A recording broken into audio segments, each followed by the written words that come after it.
ओम श्री गणेशाय नमः। ओम श्री वेदपुरुषाय नमः। अथ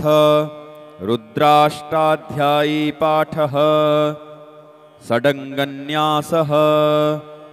ओम मनोज्योतिर्जुषतामाजस्य बृहस्पतिर्यज्ञमिमं तनोत्वरिष्टं यज्ञगुं समिमं दधातु विश्वे देवाः इहमादयन्तामों प्रतिष्ठ। ओम हृदयाय नमः। ओम अबोध्यग्निः समिधा जनानां प्रतिधेनुमिवायति मुखासं जिह्वा इव प्रवयामुज्जिहानाः प्रभानवः स्रतेनाकमच्छ। ओम शिरसे स्वाहा। ओम मूर्धानन्दिवो अरतिं पृथिव्या वैश्वानरमृत आजातमग्निं कविगुं सम्राजमतिथिं जनानां मासन्ना पात्रं जनयन्त देवाः। ओम शिखायै वषट्। ओम मर्माणि ते वर्मणाच्छादयामि सोमस्त्वा राजामृतेनानुवस्ताम् उरोर्वर्यो वरुणस्ते कृणोतु जयं तन्त्वानुदेवा मदन्तु। ओम कवचाय हुम। ओम विश्वतश्चक्षुरुत विश्वतो मुखो विश्वतो बाहुरुत विश्वतश्पात् संबाहुभ्यां धमति सम्पतत्रैर्द्यावा भूमि जनयं देव एकः। ओम नेत्रत्रयाय वौषठ। ओम मानस्तो केतनये मान आयुखिमानो गोखुमानो अश्वेखुरीरिखः मानो वीरानुद्रभामिनो वधीर्ह विखमन्तः शदमित्वा हवामहे। ओम अस्त्राय फट्। ध्यानम्। ओम ध्याये नित्यं महेशं रजतगिरिनिभं चारुचन्द्रावतंसं रत्नाकल्पोज्ज्वलांगं परशुमृगवराभीतिहस्तं प्रसन्नं पद्मासीनं समन्तात् स्तुतममरगणैर्व्याघ्रकृत्तिं वशानं विश्वाद्यं विश्वबीजं निखिलभयहरं पंचवक्त्रं त्रिनेत्रम्। ओम श्री सांबु सदाशिवाय नमः। अथ प्रथमो अध्यायः। श्री गणेशाय नमः। हरिः ओम गणानां त्वा गणपतिगुं हवामहे प्रियाणां त्वा प्रियपतिगुं हवामहे निधीनां त्वा निधिपतिगुं हवामहे वसो मम आहम जानि गर्भधमा त्वं जासि गर्भधम् गायत्री त्रिष्टुप् जगत्यनुष्टुप् पङ्क्त्या सह बृहत्युष्णिहा ककुप्सूचिभिः संयन्तु त्वा द्विपदाजाश्च तुष्पदास्त्रिपदाजाश्च खट्पदाः विच्छन्दाजाश्च सच्छन्दाः सूचिभिः संयन्तु त्वा सहस्तोमाः सह छन्दस आवृतः सह प्रमारिखयः सप्तदेव्याः पूर्वे खां पन्थामनुदिश्य धीरा अन्वालेभिरेरथ्यो नरस्मिन् जज्जाग्रतो दूरमुदैति दैवं तदु सुप्तस्य तथैवैति दूरङ्गमं ज्योतिखां ज्योतिरेकन्तन्मे मनः शिवसङ्कल्पमस्तु येन कर्माण्यपसो मनीखिणो यज्ञे कृण्वन्ति विदथे खुधीराः जदपूर्वं चक्षमन्तः प्रजानां तन्मे मनः शिवसङ्कल्पमस्तु यत्प्रज्ञानमुतचेतो धृतिश्च जज्ज्योतिरन्तरमृतं प्रजासु यस्मान्नरिते किञ्चन कर्म क्रियते तन्मे मनः शिवसङ्कल्पमस्तु जेनेदं भूतं भुवनं भविष्यत्परिग्रहीतममृतेन सर्वं येन यज्ञस्तायते सप्तहोता तन्मे मनः शिवसङ्कल्पमस्तु जस्मिन् ऋचः साम जजो गुंखि जस्मिन् प्रतिष्ठिता रथनाभाविवाराः जस्मिश्चित्तगुं सर्वमोतं प्रजानां तन्मे मनः शिवसङ्कल्पमस्तु सुखारथिरस्वान्निवजन्ननुख्यानेनीयते भीषुभृवार्जिन इव हृत्प्रतिष्ठं यदजिरञ्जविष्ठं तन्मे मनः शिवसङ्कल्पमस्तु हरिः ॐ सहस्रशेरेखा पुरुषः सहस्राक्षः सहस्रपात् स भूमिगुं सर्वतः स्मृत्वात्यतिष्ठद्दशाङ्गुलम् पुरुष एवेदगुं सर्वं यद्भूतं यच्च भाव्यम् उतामृतत्वशेषानो जदन्नेनातिरोहति एतावानस्य महिमातो ज्ञायास्य पुरुषः पादोष्य विश्वाभूतानि त्रिपादस्यामृतं दिवे त्रिपादूर्ध्व उदैत्पुरुषः पादोषेहा भवत् पुनः ततो विक्वं विक्रामत्सासनानसने अभि ततो विराडजायत विराजो अधिपुरुषः स जातोऽत्यरिच्यत पश्चात् भूमिमथो पुरः तस्माद्यज्ञात् सर्वभूतः सम्भृतं प्रेखदाज्यम् पशुस्ताश्चक्रे वायव्यानारण्याग्राम्याश्च जे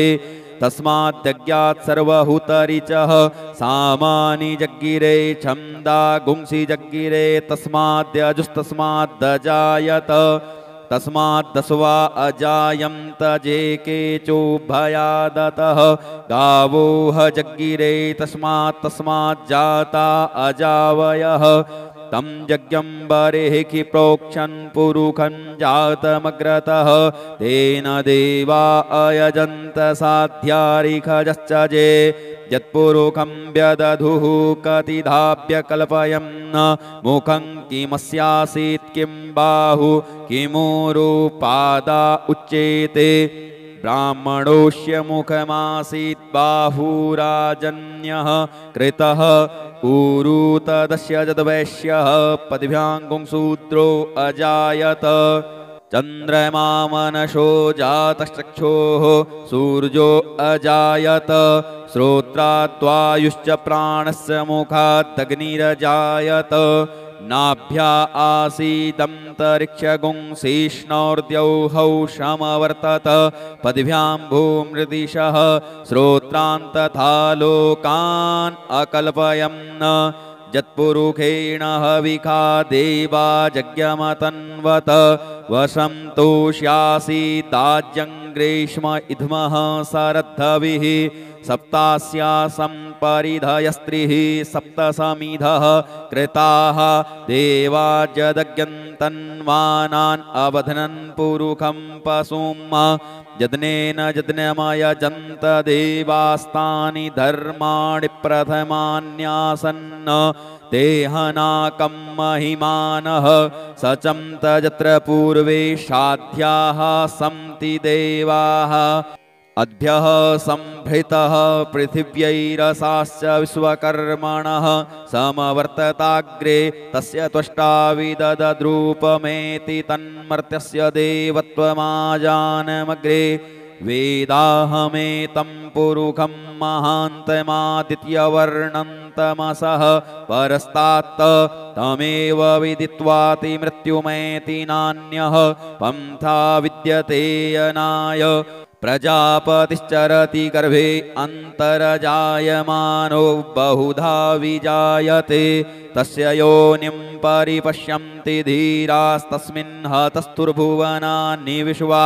जो देवेभ्य आतपति जो देवानां पुरोहितः पूर्वो जो देवेभ्यो जातो नमो रुचाय ब्रह्मणे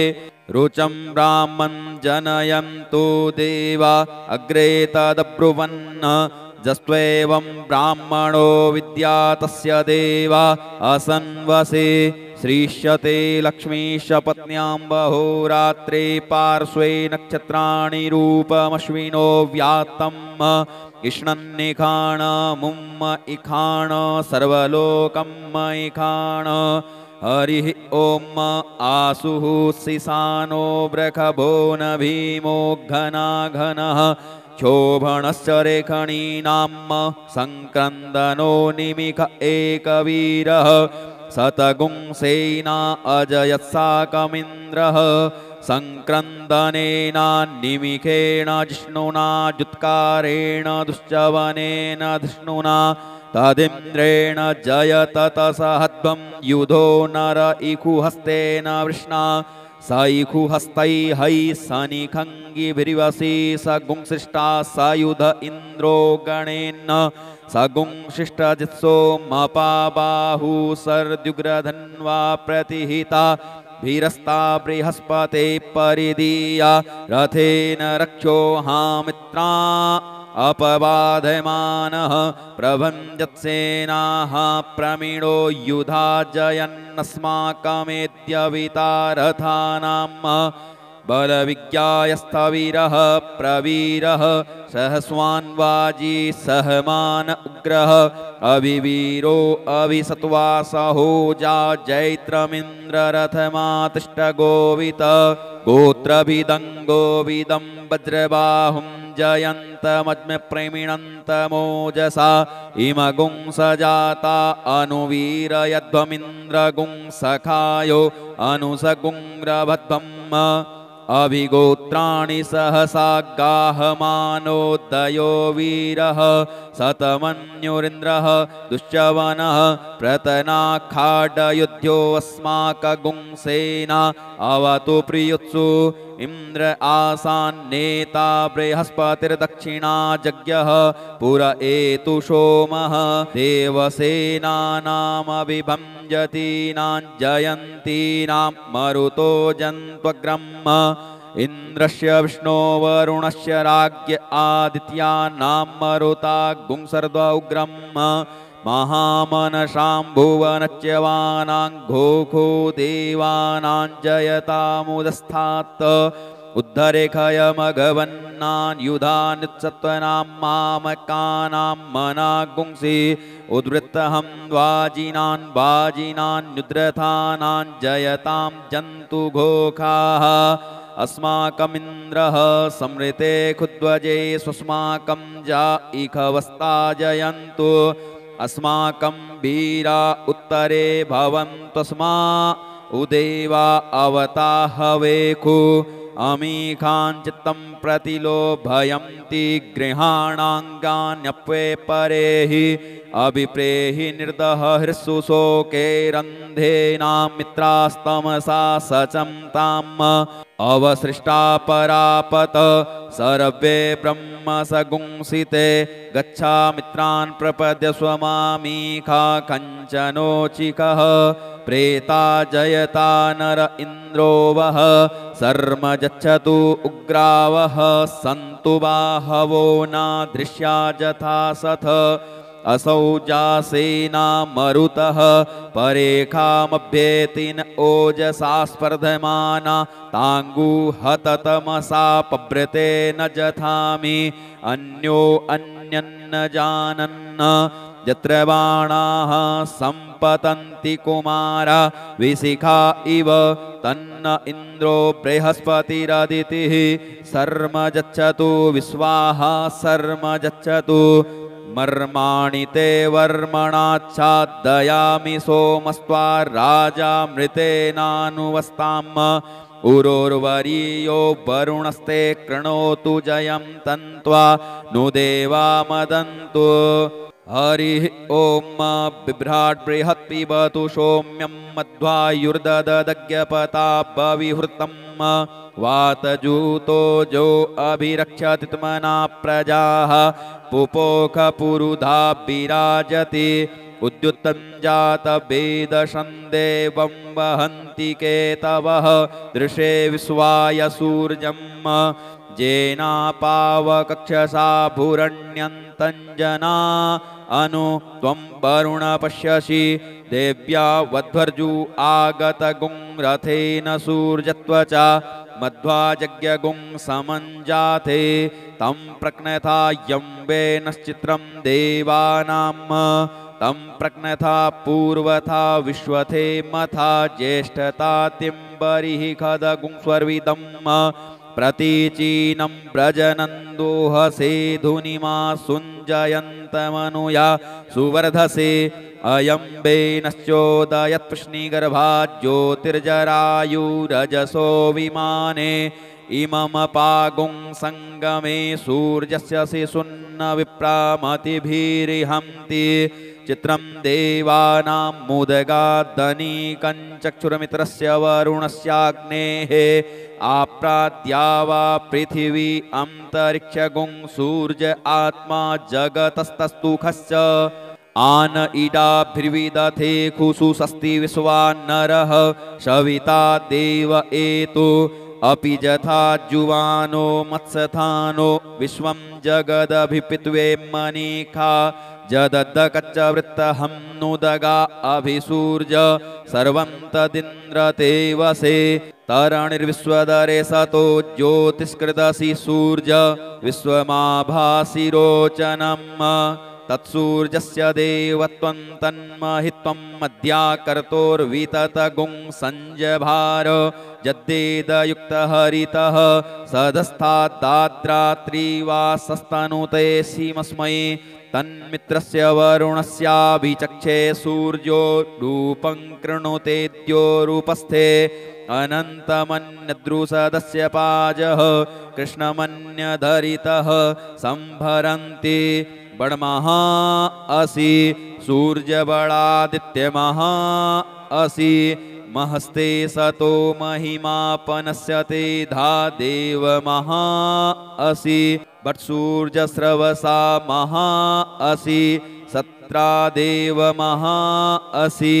मन्हादेवानाम सूर्यः पुरोहितो विभुज्योतिरदाभ्यम् श्रायन्त इव सूर्यं विश्वेदिन्द्रस्य भक्षत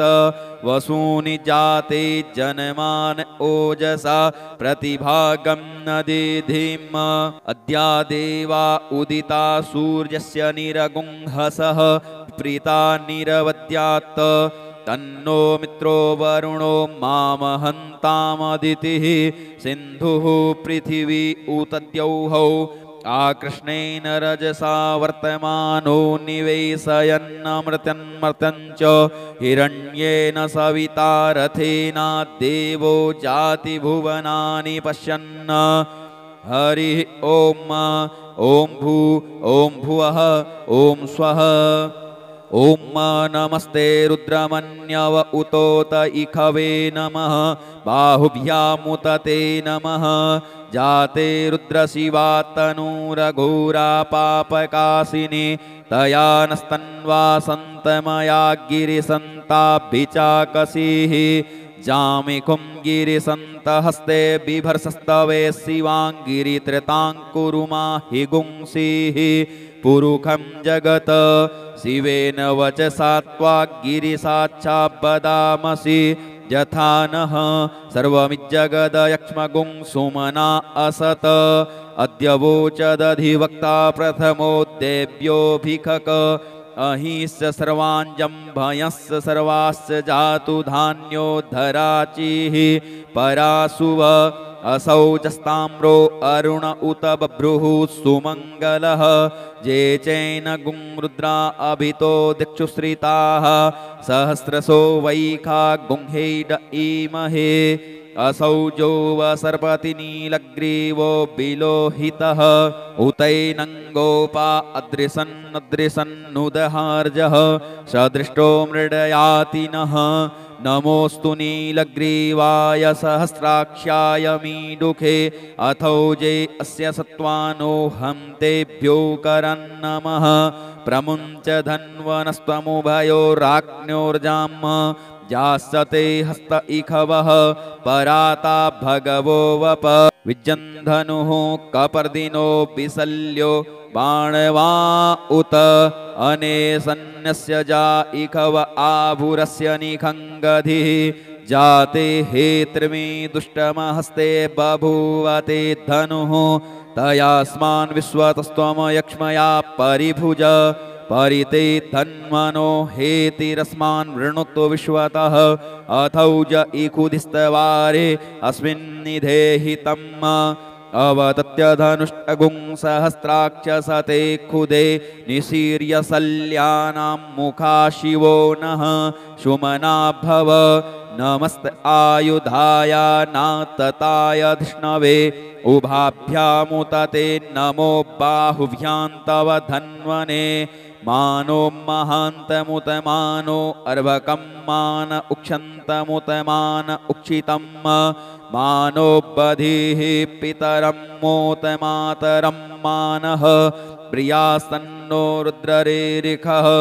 मानस्तोकैतनयै मान आयुखिमानो गोकुमानो अस्वैकुरीरिखः मानो वीरानुद्रभामिनो बधिर्हविक्मन्तः शदमित्वा हवामहे नमो हिरण्यवाहवे सेनान्ये दिशां च पतये नमो नमो वृक्षेभ्यो हरिकेशेभ्यः पशूनां पतये नमो नमः सस्मिञ्जरायत्विखी मथे पथीनां पतये नमो नमो हरिकेशायोपवीतिने पुष्टानां पतये नमो नमो बब्लुसाय व्याधिने नानां पतये नमो नमो भवस्य हेत्यै जगतां पतये नमो नमो रुद्राय ततायिने क्षेत्राणां पतये नमो नमः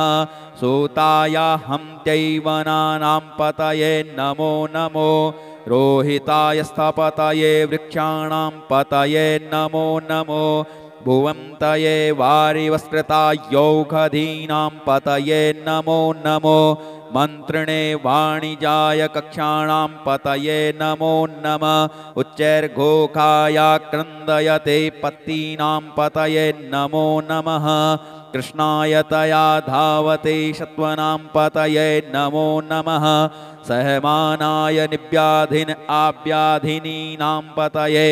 नमो नमो निखङ्गिणे ककुभायस्तेनानां पतये नमो नमो निचेरवे परिचरायारण्यानां पतये नमो नमो वञ्चते परिवञ्चते स्थायूनां पतये नमो नमो निखङ्गिण इखुधिमते तस्कराणां पतये नमो नमः श्रिकायिभ्यो जिघागुंषद्भ्यो मुसृणतां पतये नमो नमो श्रीमद्भ्यो नक्तञ्चरद्भ्यो विकृन्तानां पतये नमः नम उष्णीखिणे गिरिचराय कुलुञ्चानां पतये नमो नमः इखुमद्भ्यो धन्वायिभ्यश्च वो नमो नमः आतन्वानेभ्यः प्रतिदधानेभ्यश्च वो नमो नमः आयच्छद्भ्यो सद्भ्यश्च वो नमो नमो विसृजद्भ्यो विद्यद्भ्यश्च वो नमो नमः स्वपद्भ्यो जाग्रद्भ्यश्च वो नमो नमः शयानेभ्य आसीनेभ्यश्च वो नमो नमस्तिष्ठद्भ्यो धावद्भ्यश्च वो नमो नमः सभाभ्यः सभापतिभ्यश्च वो नमो नमो स्वेभ्यो स्वपतिभ्यश्च वो नमो नमः आव्याधिनीभ्यो विविदन्तीभ्यश्च वो नमो नमः उग्णाभ्यस्त्रिगुंहतीभ्यश्च वो नमो नमो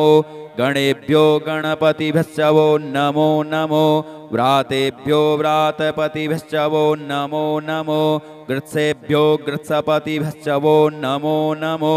विरूपेभ्यो विश्वरूपेभ्यश्च वो नमो नमः सेनाभ्यः सेनानीभ्यश्च वो नमो नमो रथिभ्यो अरथेभ्यश्च वो नमो नमः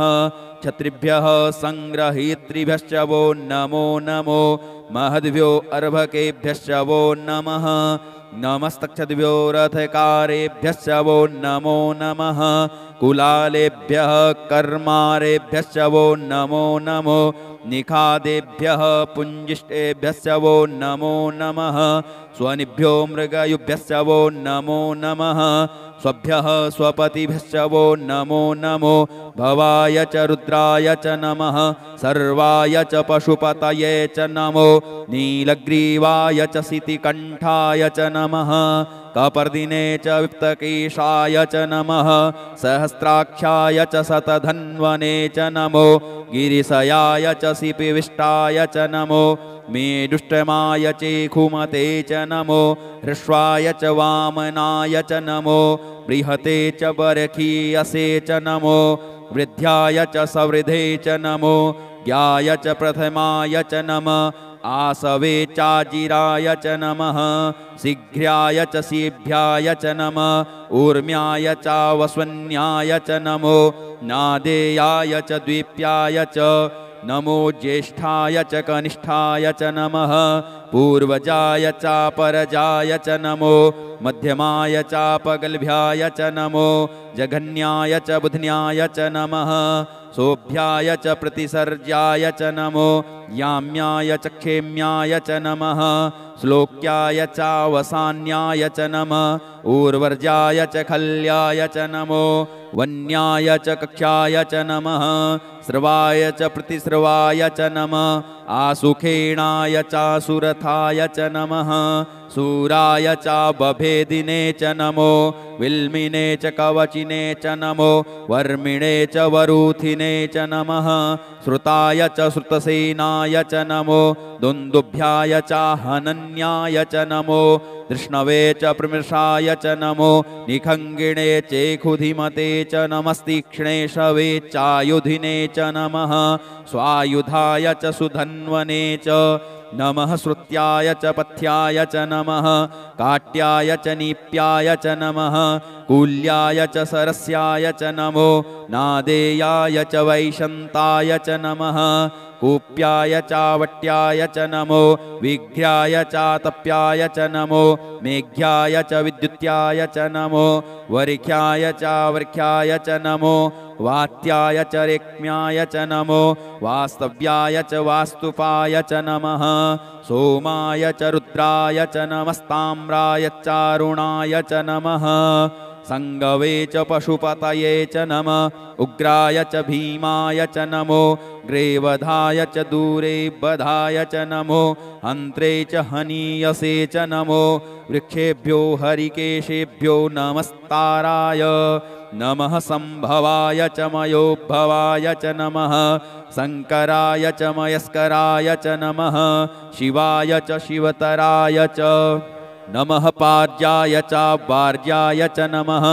प्रतरणाय चोत्तरणाय च नमस्तीर्थ्याय च कुल्याय च नमः सस्प्याय च फिन्याय च नमः शिकत्याय च प्रवाजाय च नमः किगुंसिलाय च क्षणाय च नमः कपर्दिने च पुलस्तये च नमः हिरण्याय च प्रपथ्याय च नमो व्रज्याय च गोष्ठ्याय च नमस्तल्प्याय च गेह्याय च नमो हृदयाय च निवेख्याय च नमः काट्याय च गहुवरेष्ठाय च नमः शुष्क्याय च हरित्याय च नमः पागुंसभ्याय च रजस्याय च नमो लोप्याय चोलप्याय च नमः ऊर्व्याय च सूर्याय च नमः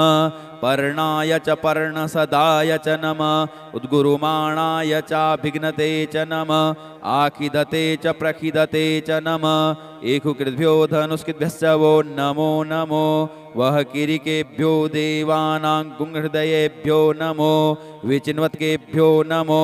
विक्षिणत्केभ्यो नम आनिर्हतेभ्यः द्रापे अन्धसस्पदे दरिद्रनीललोहित आसां प्रजानां मेषां पशूनां मा भेर्माङ्ग्रोङ्मोचनः किञ्चनाममत इमा रुद्राय तव कपर्दिने क्षयद्वीराय प्रभरां महेमतिः यथा समसद्विपदे चतुष्पदे विश्वं पुष्टं ग्रामे अस्मिन्ननातुरम् जाते रुद्रशिवात्तनुः शिवा विश्वाः भेखजी शिवारुतश्च भेखजी तया नो मृडजीवसे परिनो रुद्रस्य हेतृवृणुक्तु परित्वेखस्य दुर्मतिरघायोः अवस्थिरामगवद्स्तनुखवीडवस्तोकायतनयाय मृड मीडुष्टमशिवतम शिवो नः सुमना भव परमे वृक्ष आयुधन्निधाय कृत्तिं वशान आचर पिनाकं बिभ्रदागहि विकिरद्रविलोहित नमस्ते अस्तु भगवः जास्ते सहस्रगुंहेतयोऽन्यमस्मिन् निवपन्तु ताः सहस्राणि सहस्रो बाहुवोस्तव हेतयः तासामीशानो भगवः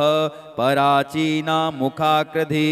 असंख्याता सहस्राणि जै रुद्रा अधिभूम्यां ते खागुं सहस्रजो जने बधन्वानि तन्मसि अस्मिन् महत्यर्णवे अन्तरिक्षे भवा अधि ते खागुं सहस्रजो जने बधन्वानि तन्मसि नीलग्रीवाः सितिकण्ठा दिवगुं रुद्रा उपसृताः ते खागुं सहस्रजो जने वधन्वानि तन्मसि नीलग्रीवाः सितिकण्ठाः सर्वा अधः क्षमाचराः ते खागुं सहस्रजो जने वधन्वानि तन्मसि जे वृक्षे कुसस्पिञ्जरा नीलग्रीवा विलोहिताः ते खागुं सहस्रजो जने बधन्वानि तन्मसि जे भूतानामधिपतयो विशिखासः कपर्दिनः ते खागुं सहस्रजो जने बधन्वानि तन्मसि ये पथां पथि रक्षय ऐलवृदा आयुर्युधः ते खागुं सहस्रजो जने बधन्वानि तन्मसि जे तीर्थानि प्रचरन्ति श्रिकाहस्तानि खङ्गिणः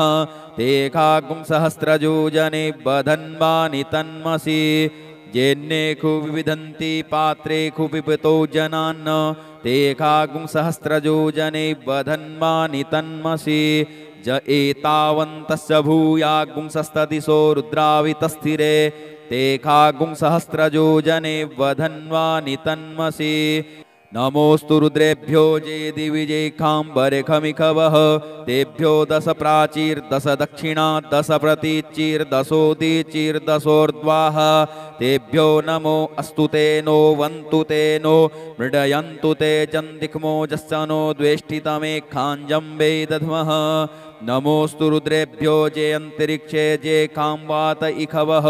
तेभ्यो दश प्राचीर्दश दक्षिणा दश प्रतीचीर्दशोदीचीर्दशोर्ध्वाः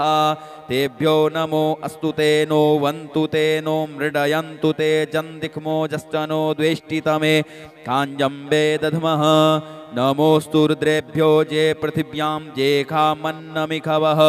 तेभ्यो दश प्राचीर्दश दक्षिणा दश प्रतीचीर्दशोदीचीर्दशोर्ध्वाः तेभ्यो नमो अस्तु ते नो वन्तु ते नो मृडयन्तु ते जन्दिक्मोजश्च नो द्वेष्टितमे खाञ्जम्बे दध्मः ॐ स्वः ॐ भुवः ॐ भूः हरिः ॐ वयगुं सोमव्रते तव मनस्तनोको विभ्रतः प्रजावन्तः शचेमहि एकते रुद्रभागः सहस्रस्राम्बिकया तञ्जुखस्वस्वाहैखते रुद्रभाग आखुस्ते पशुः अवरुद्रमदीमहजवदेव त्र्यम्बकं यथा नो वस्य संस्करद्यथानः श्रेयसस्करद्यथानो व्यवसाययात् भेखजमसि भेखजङ्गवेश्वाय पुरुखाय भेखजं सुखं मेघाय मेष्यै त्र्यम्बकं जजामहे सुगन्धिं पुष्टिवर्धनम् उर्वारुकमिव बन्धनान् मृत्योर्मुक्षीयमामृतात् त्र्यम्बकं जजामहे सुगन्धिं पतिवेदनम् उर्वारुकमिव बन्धनान् दितो मुक्षीयमामुतः एतत्ये रुद्रावसन्तेन परो मूजवतोतिः अवतत धन्वापि नाकावशः कृत्तिवासा अहिगुंसन्नः शिवोतिः त्रायुखं जमदग्नेः कश्यपस्य त्रायुखं यद्देवे कुत्र्यायुखं तन्नो अस्तु त्रायुखं शिवो नामा शुष्वधितिस्ते पिता नमस्ते अस्तु मामा हि गुंसिः निवर्त्याम्यायुखे नाद्याय प्रजननाय रायस्पोखाय सुप्रजास्त्वाय सुवीर्याय हरिः ॐ उग्रश्च भीमश्च ध्वान्तश्च धूनिश्च सा संवाश्चाभ्युग्वा च विक्षिपः स्वाहा अग्निगुं हृदये नासनिगुं हृदयाग्रेण पशुपतिं कृष्णहृदयेन भवञ्जक्ना सर्वमतस्नाभ्यामीशानमन्युना महादेवमन्तः परिशब्देनोग्रं देवं वनिष्ठुना वसिष्ठहनुः सिंहीनिकोश्याभ्याम् उग्रं लोहितेन मित्रगुं सौर्वृत्तेन रुद्रं दौर्वृत्तेनेन्द्रं पक्रीडेन मरुतो बलेन साध्यान् प्रमुदा भवश्यकण्ठ्यगुं रुद्रश्यान्तः पार्श्व्य महादेवस्य जत्किच्चर्वस्य वनिष्ठुः पशुपतेः पुरी तत लोमभ्यः स्वाहा लोमभ्यः स्वाहा त्वचे स्वाहा त्वचे स्वाहा लोहिताय स्वाहा लोहिताय स्वाहा मेदोभ्यः स्वाहा मेदोभ्यः स्वाहा मागुंसेभ्यः स्वाहा मागुंसेभ्यः स्वाहा स्नावभ्यः स्वाहा स्नावभ्यः स्वाहा स्तभ्यः स्वाहा स्तभ्यः स्वाहा मजभ्यः स्वाहा मजभ्यः स्वाहा रेतसे स्वाहा पायवे स्वाहा आयासाय स्वाहा प्रायासाय स्वाहा संजासाय स्वाहा वियासाय स्वाहोत्यासाय स्वाहा शुचे स्वाहा शोचते स्वाहा शोचमानाय स्वाहा शोकाय स्वाहा तपसे स्वाहा तप्यते स्वाहा तप्यमानाय स्वाहा तप्ताय स्वाहा घर्माय स्वाहा निष्कृत्यै स्वाहा प्रायश्चित्यै स्वाहा वेखजाय स्वाहा जमाय स्वाहान्तकाय स्वाहा मृत्यवे स्वाहा ब्रह्मणे स्वाहा ब्रह्महत्यायै स्वाहा विश्वेभ्यो देवेभ्यः स्वाहा द्यावा पृथिवीभ्याङ्गुं स्वाहा हरिः ॐ वाजश्च मे प्रसवश्च मे प्रयातिश्च मे प्रसीतिश्च मे धीतिश्च मे क्रतुश्च मे स्वरश्च मे श्लोकश्च मे श्रवश्च मे श्रुतिश्च मे ज्योतिश्च मे स्वश्च मे जदनेन कल्पन्तां प्राणश्च मे पानश्च मे व्यानश्च मे सुश्च मे चित्तञ्च मे आधीतञ्च मे वाक्च मे मनश्च मे चक्षुश्च मे श्रोत्रञ्च मे दक्षश्च मे बलञ्च मे जदनेन कल्पन्ताम् ओजश्च मे सहस्च मे आत्मा च मे तनुश्च मे सर्म च मे वर्म च मेऽङ्गानि च मे स्थीनि च मे परोगुंखि च मे शरीराणि च मे आयुश्च मे जरा च मे जदनेन कल्पन्ताम् ज्येष्ठं च मे आधिपत्यं च मे मन्युश्च मे भामश्च मे मश्च मे भश्च मे जेमा च मे महिमा च मे वरिमा च मे प्रथिमा च मे वरखिमा च मे द्राघिमा च मे वृद्धं च मे वृद्धिश्च मे जदनेन कल्पन्ताम् सत्यं च मे श्रद्धा च मे जगच्च मे धनं च मे विश्वं च मे महश्च मे क्रीडा च मे मोदश्च मे जातं च मे जनिख्यमाणं च मे सूक्तं च मे सुकृतं च मे जदनेन कल्पन्ताम् ऋतं च मे अमृतं च मे यक्ष्मं च मे नामयश्च मे जीवातुश्च मे दीर्घायुत्तं च मे नमित्रं च मे भयं च मे सुखं च मे शयनं च मे सुखा च मे सुदिनं च मे जदनेन कल्पन्ताम् जन्ता च मे धर्ता च मे क्षेमश्च मे धृतिश्च मे विश्वं च मे महश्च मे संमिच्च मे ज्ञात्रं च मे सूश्च मे प्रसूश्च मे क्षीरं च मे लयश्च मे जदनेन कल्पन्ताम् सञ्च मे मयश्च मे प्रियं च मे नुकामश्च मे कामश्च मे सौमनसश्च मे भगच्च मे द्रविणं च मे भद्रं च मे श्रेयश्च मे वसीयश्च मे यशश्च मे जदनेन कल्पन्ताम् ऊर्क च मे सूनृता च मे पयश्च मे रसश्च मे घृतं च मे मधुश्च मे सग्धिश्च मे शपीतिश्च मे कृषिश्च मे वृष्टिश्च मे जैत्रं च मे औद्भिद्यं च मे जदनेन कल्पन्ताम् रयिश्च मे रायश्च मे पुष्टं च मे पुष्टिश्च मे विभु च मे प्रभु च मे पूर्णं च मे पूर्णतरं च मे कुयवं च मे चित्तं वित्तं च मे नं च मे क्षुच्च मे जदनेन कल्पन्ताम् वित्तं च मे वेद्यं च मे भूतं च मे भविष्यच्च मे सुगं च मे स्वपथ्यं च मर्दं च मर्दिश्च मे कृप्तं च मे कृप्तिश्च मे मतिश्च मे सुमतिश्च मे जदनेन कल्पन्ताम् व्रीहयश्च वे जवाश्च मे माखाश्च मे तिलाश्च मे मुद्गाश्च मे कल्वाश्च मे प्रियङ्गवश्च वेणवश्च मे श्यामाकाश्च मे नीवाराश्च मे गोधूमाश्च मे मसूराश्च मे जदनेन कल्पन्ताम् अस्माच्च मे मृत्तिकाच्च मे गिरयश्च मे पर्वताश्च मे सिकताश्च मे वनस्पतयश्च मे हिरण्यञ्च मे यश्च मे श्यामञ्च मे लोहञ्च मे शीसञ्च मे त्रपुच मे जदनेन कल्पन्ताम् अग्निश्च मे आपश्च मे विरुधश्च मे औषधयश्च मे कृष्टपच्याश्च मे कृष्टपच्याश्च मे ग्राम्याश्च मे पशव आरण्याश्च मे वित्तं च मे वित्तिश्च मे भूतं च मे भूतिश्च मे जदनेन कल्पन्ताम् वसु च मे वसतिश्च मे कर्म च मे शक्तिश्च मे अर्थश्च मे एमश्च मे इत्या च मे गतिश्च मे जदनेन कल्पन्ताम् अग्निश्च मे इन्द्रश्च मे सोमश्च मे इन्द्रश्च मे सविता च मे इन्द्रश्च मे सरस्वती च मे इन्द्रश्च मे पूखा च मे इन्द्रश्च मे बृहस्पतिश्च मे इन्द्रश्च मे जदनेन कल्पन्ताम् मित्रश्च मे इन्द्रश्च मे वरुणश्च मे इन्द्रश्च मे धाता च मे इन्द्रश्च मे त्वष्टा च मे इन्द्रश्च मे मरुतश्च मे इन्द्रश्च मे विश्वे च मे देवा इन्द्रश्च मे जदनेन कल्पन्ताम् पृथिवी च मे इन्द्रश्च मे अन्तरिक्षं च मे इन्द्रश्च मे द्यौश्च मे इन्द्रश्च मे समा च मे इन्द्रश्च मे नक्षत्राणि च मे इन्द्रश्च मे दिशश्च मे इन्द्रश्च मे जदनेन कल्पन्ताम् अगुंसुश्च मे रश्मिश्च मे दाभ्यश्च मे धीपतिश्च मे उपागुंसुश्च मे अन्तर्जामश्च मे ऐन्द्रवायवश्च मे मैत्रावरुणश्च मे आश्विनश्च मे प्रतिप्रस्थानश्च मे शुक्रश्च मे मन्थी च मे जदनेन कल्पन्ताम् आग्रयणश्च मे वैश्वदेवश्च मे ध्रुवश्च मे वैश्वानरश्च मे ऐन्द्राग्नश्च मे महावैश्वदेवश्च मे मरुत्वतीयाश्च मे निष्कैवल्यश्च मे सावित्रश्च मे सारस्वतश्च मे पाक्नीवतश्च मे हार्योजनश्च मे जदनेन कल्पन्ताम् श्रुचश्च मे चमसाश्च मे वायव्यानि च मे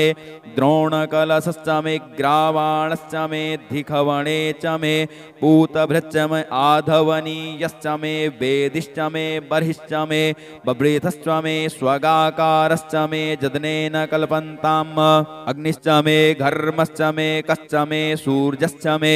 प्राणश्च मे स्वमेधश्च मे पृथिवी च मे दितिश्च मे दितिश्च मे द्यौश्च मे गुलयः सक्करयो दिशश्च मे जदनेन कल्पन्ताम् वृतं च मरितवश्च मे तपश्च मे संवत्सरश्च मे होरात्रे ऊर्वष्ठीभ्ये बृहद्रथन्तरे च मे जदनेन कल्पन्ताम्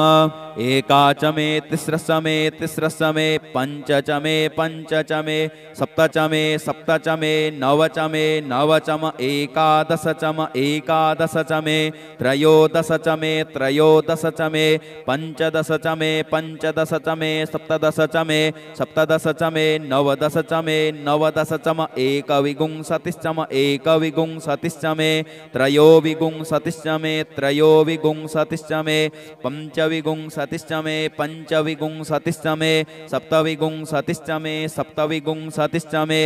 नवविंशतिश्च मे नवविंशतिश्च मे एकत्रिंशश्च मे एकत्रिंशश्च मे त्रयस्त्रिंशश्च मे जदनेन कल्पन्ताम् चतस्रश्च मे टौश्च मे टौश्च मे द्वादश च मे द्वादश च मे षोडश च मे षोडश च मे विगुंसतिश्च मे विगुंसतिश्च मे चतुर्विगुंसतिश्च मे चतुर्विगुंसतिश्च मे अष्टाविगुंसतिश्च मे अष्टाविगुंसतिश्च मे द्वात्रिगुंसच्च मे द्वात्रिगुंसच्च मे खत्रिगुंसच्च मे खत्रिगुंसच्च मे चत्वारिगुंसच्च मे चत्वारिगुंसच्च मे चतुश्चत्वारिगुंसच्च मे चतुश्चत्वारिगुंसच्च मे अष्टाचत्वारिगुंसच्च मे जदनेन कल्पन्ताम् त्रियविश्च मे त्रियवी च मे द्वितीयवाच्च मे द्वितीयोहि च मे पंचाविश्च मे पंचावी च मे त्रिवत्सश्च मे त्रिवत्साश्च मे तुर्जवाच्च मे तुर्जोहि च मे जदनेन कल्पन्ताम् पष्टवाच्च मे पष्टोहि च म उक्षा च मे बसा च म ऋषभश्च मे वेहश्च मे नड्वाश्च मे धेनुश्च मे जदनेन कल्पन्ताम् वाजाय स्वाहा प्रसवाय स्वाहा पिजाय स्वाहा कृतवे स्वाहा वसवे स्वाहा हर्पतये स्वाहा हे मुग्धाय स्वाहा मुग्धाय वेनगुंसिनाय स्वाहा विनगुंसिन आन्त्यायनाय स्वाहान्त्याय भवनाय स्वाहा भुवनस्य पतये स्वाहाधिपतये स्वाहा प्रजापतये स्वाहा इयन्तेराण्मित्रा यजन्ता सिजमन ऊर्जे त्वा वृष्टे त्वा प्रजानां त्वाधिपत्याय आयुर्जज्ञेन कल्पतां प्राणो यज्ञेन कल्पतां चक्षुर्यज्ञेन कल्पतां गुंसोत्रं यज्ञेन कल्पतां वाग्यज्ञेन कल्पतां मनोयज्ञेन कल्पतां महात्मा यज्ञेन कल्पतां ब्रह्मा यज्ञेन कल्पतां ज्योतिर्यज्ञेन कल्पतां गुंस्वर्यज्ञेन कल्पतां पृष्ठं यज्ञेन कल्पतां यज्ञो यज्ञेन कल्पताम्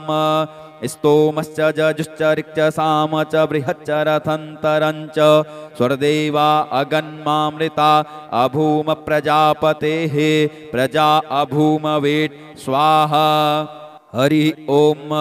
ऋचं वाचं प्रपद्ये मनोजजुः प्रपद्ये शाम प्राणं प्रपद्ये चक्षुः श्रोत्रं प्रपद्ये वागोजः सहौजो मयि प्राणापानौ जन्मे छिद्रं चक्षुषो हृदयस्य मनसो वाति तृणं बृहस्पतिर्मे तद्दधातु सन्नो भवतु भुवनस्य जस्पतिः ॐ भूर्भुवः स्वः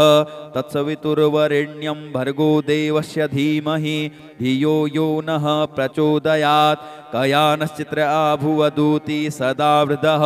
सखा कया सचिष्टया वृता कस्त्वा सत्यो मदा नाम गुंहिष्टो मत्सदन्धसः दृढाचितारुजे वसु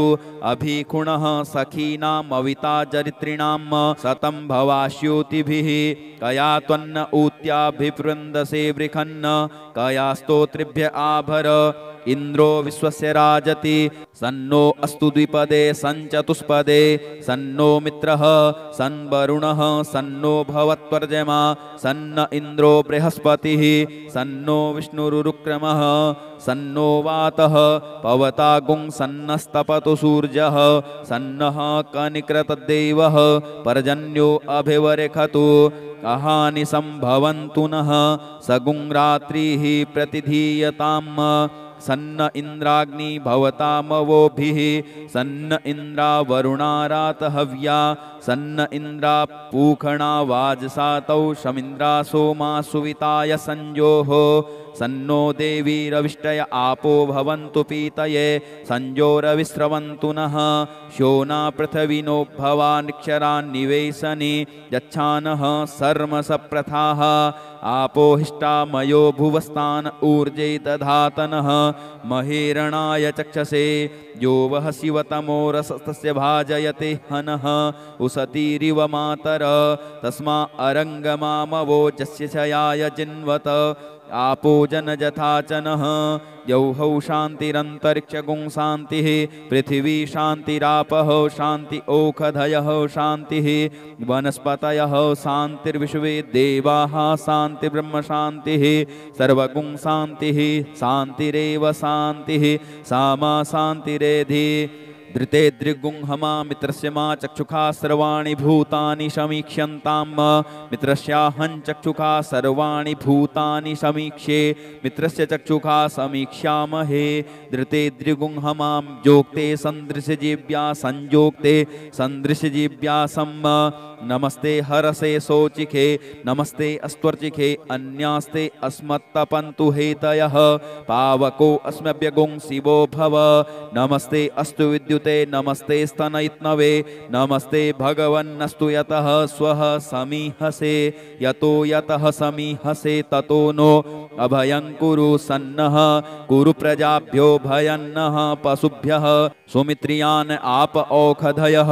सन्तु दुर्मित्रियास्तस्मै सन्तु जो अस्मान् द्वेष्टियञ्च वयं द्विक्मः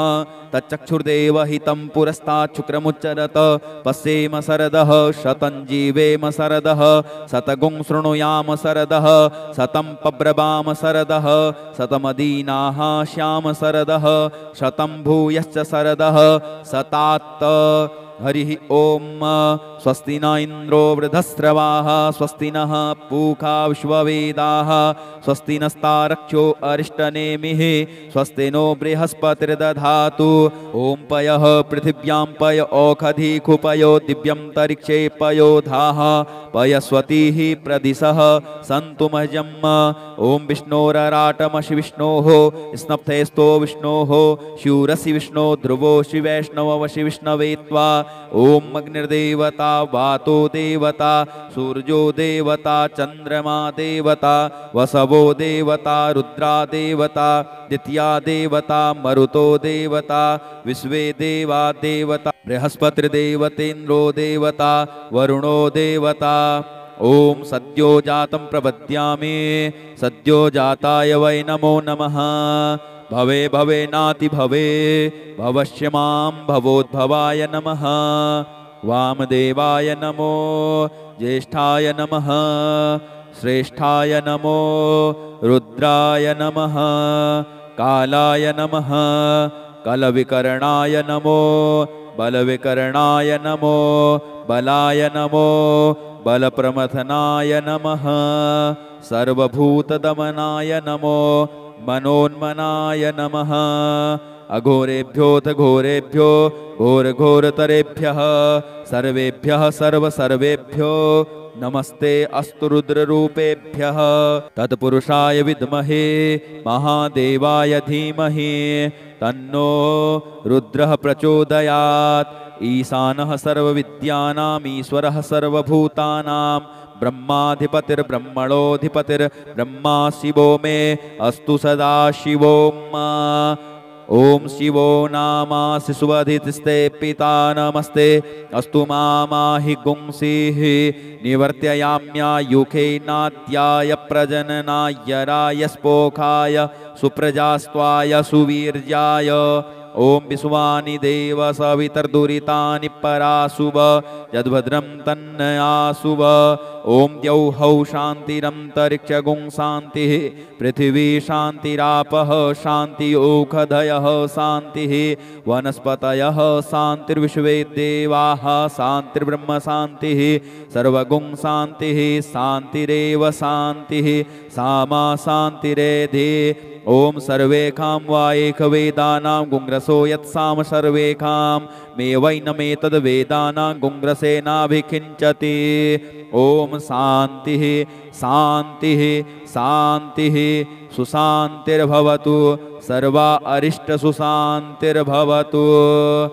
ओम यदक्षरपदभ्रष्टं मात्राहीनं च यद्भवेत् तत्सर्वं क्षम्यतां देव प्रसीद शिवशंकर अनेन कृतेन श्री रुद्री पाठकर्मणा श्री भवानी शंकर महारुद्रः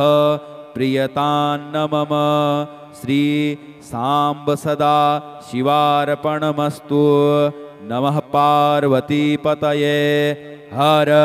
हर महादेव शंभो।